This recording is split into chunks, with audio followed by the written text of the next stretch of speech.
Welcome to 108 news Telugu. బులెటిన్లో ముందుగా headlines. దివ్యాంగ విద్యార్థుల మార్కుల జాబితాలో అవకతవకలు. విద్యార్థి వాట్సాప్ మెసేజ్కు స్పందించిన మంత్రి నారా లోకేష్. సొంత జిల్లాలో రేవంత్ రెడ్డి పర్యటన. మహిళల కోసం ప్రత్యేక ఉపాధి కార్యక్రమాలు చేపట్టనున్న ముఖ్యమంత్రి. పెళ్లి విషయంలో బాంబు పీల్చిన భారత్ బౌలర్. సోషల్ మీడియాలో వైరల్ అవుతున్న ఆ హీరోయిన్ ఫోటోలు. నాగబాబు కూతురికి బిగ్ బాస్ ఇన్విటేషన్. సీజన్ 8 కంటెస్టెంట్స్ని ఫైనల్ చేసిన బిగ్ బాస్. పిన్నెలను పీడిస్తున్న ఈవీఎం బాక్సులు. మరో 2 రోజుల పాటు విచారణ కొనసాగింపు. రాష్ట్ర ఐటీ విద్యాశాఖ మంత్రి నారా లోకేష్ 25 మంది దివ్యాంగ విద్యార్థుల భవితవ్యాన్ని కాపాడారు. మంత్రి చొరవతో వారు ఐఐటి, ఎన్ఐటి వంటి జాతీయ సంస్థలో ప్రవేశం పొందగలిగారు.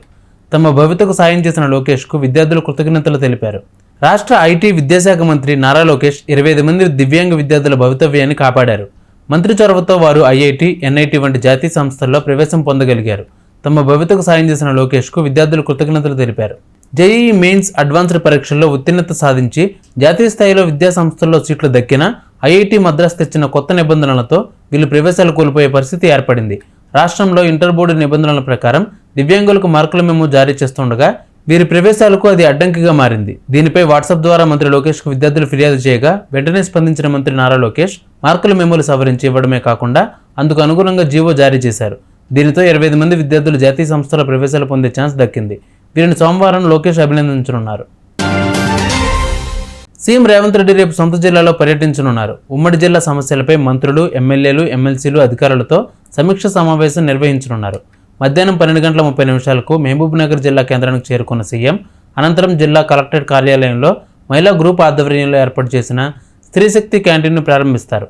జిల్లా కేంద్రంలోని ఓ ఫంక్షన్ హాల్లో కాంగ్రెస్ పార్టీ ముఖ్య కార్యకర్తల సమావేశంలో సీఎం రేవంత్ రెడ్డి ప్రసంగించనున్నారు. ఇక సాయంత్రం 5:30 తిరిగి హైదరాబాద్కు రానున్నారు. టీ20 ప్రపంచ కప్ 2024 ట్రోఫీ గెలిచిన భారత్ జట్టు ఆటగాళ్లు ప్రస్తుతం విరామంలో ఉన్నారు. అయితే విజేత జట్టులోని ఆటగాళ్లకు వారి వారి సొంత గడ్డపై ఘనస్వాగతం లభించింది. ఇటు సిరాజ్ నుంచి అటు శివన్ దూబే వరకు ఇలా ప్రతి ఒక్కరికి అద్భుతమైన స్వాగతం లభించింది. ఇక చైనామెన్ బౌలర్ కుల్దీప్ యాదవ్కు కూడా కాన్పూర్లో ఘనమైన ఆహ్వానం దక్కింది. ఈ క్రమంలో కుల్దీప్ తన పర్సనల్ విషయాల గురించి కీలక విషయాలు వెల్లడించారు. కుల్దీప్ తన ఫ్యాన్స్కు ఓ గుడ్ న్యూస్ తెలిపారు. తాను పెళ్లి చేసుకోబోతున్నట్లు చెప్పాడు. దీనితో సోషల్ మీడియాలో ఆటగాడి పెళ్లిపై పుకార్లు మొదలయ్యాయి. ఈ క్రమంలో కుల్దీప్ ఓ బాలీవుడ్ హీరోయిన్తో ప్రేమ వ్యవహారం నడిపిస్తున్నట్లు పుకార్లు వస్తున్నాయి. ఈ వార్తలపై కుల్దీప్ స్పందించాడు. ఏ హీరోయిన్తోనూ తాను ప్రేమలో లేనట్టు తేల్చి చెప్పేశాడు. అలాగే తాను వివాహం చేసుకోబోయే వ్యక్తి సినిమా రంగానికి చెందిన వ్యక్తి కాదంటూ క్లారిటీ ఇచ్చేశాడు. నాతో పాటు నా కుటుంబాన్ని సక్రమంగా చూసుకునే అమ్మాయి కావాలంటూ తేల్చి చెప్పాడు. తన పెళ్లిపై త్వరలోనే అందరికీ స్వయంగా చెబుతానంటూ క్లారిటీ ఇచ్చాడు కుల్దీప్.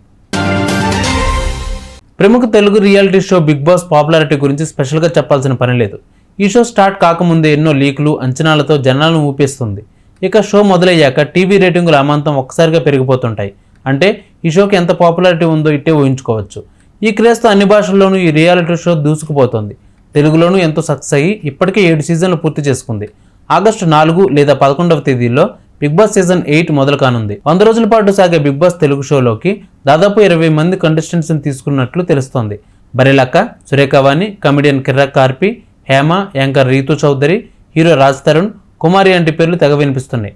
తాజాగా ఓటీటీలో సంచలనంగా మారిన పరువు హత్య అందరినీ ఆకట్టుకుంటుంది.